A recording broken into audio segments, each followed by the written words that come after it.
அனைவருக்கும் வணக்கம். தனுசு ராசினியர்களுக்கு தீராத கடன் பிரச்சனை தீர, அடகு வைத்த நகைகளை மீட்க, ஒரு கடனை அடைக்க, மற்றொரு கடன் என தொடர் கடன் பிரச்சனைகளால் அவதிப்பட்டு கொண்டிருப்பவர்களுக்கான பரிகாரமாக இந்த பதிவு அமைகிறது.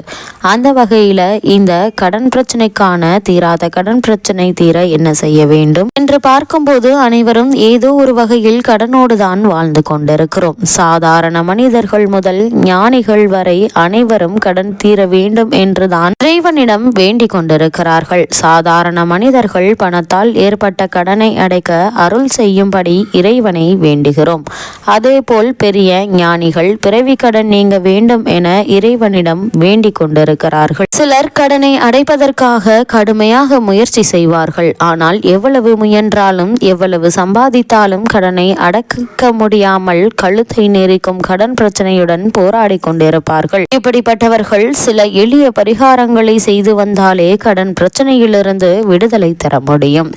அதாவது கடன் பிரச்சனை நீங்க இன்றைய காலகட்டத்தில் கடன் வாங்காத மனிதர்களே இருக்க முடியாது என்பதுதான் யதார்த்தம். கடன் வாங்காமல் இருப்பதை வைத்து அளவோடு வாழ வேண்டும் என பெரியவர்கள் சொல்வார்கள். ஆனாலும் ஏதேதோ காரணங்களுக்காக கடன் வாங்கத்தான் வேண்டியுள்ளது. அது காலப்போக்கில் பெரிதாகி தீராத பெரும் சுமையாகியும் விடுகிறது. என்ன செய்தாலும் ஒரு பக்கம் கடன் பெருகிக் கொண்டே போகிறது என்பதுதான் பலரது கவலை. ஒரு பக்கம் கடன் வாங்கி மறுபக்கம் கடனை அடைத்து, இப்படி எல்லா பக்கமும் கடன் பெருகிக் கொண்டே போகிறது என்று கவலைப்படுபவர்கள் இந்த பரிகாரங்களை மேற்கொள்வதன் மூலமாக உங்களுக்கு நல்ல ஒரு முன்னேற்றம் ஏற்படும். அந்த வகையில் கடன் பிரச்சனை நீங்க குலதெய்வ வழிபாடு, கோமாதா வழிபாடு, குளிகை நேரத்தில் ஒரு சிறு தொகையில் கடனை அடைக்க முயற்சிப்பது, விநாயகர் வழிபாடு, சரபேஸ்வரர் வழிபாடு, பைரவர் வழிபாடு மற்றும் முருகன் வழிபாடை நீங்கள் மேற்கொள்வதன் மூலமாக நல்ல ஒரு முன்னேற்றம் ஏற்படும்.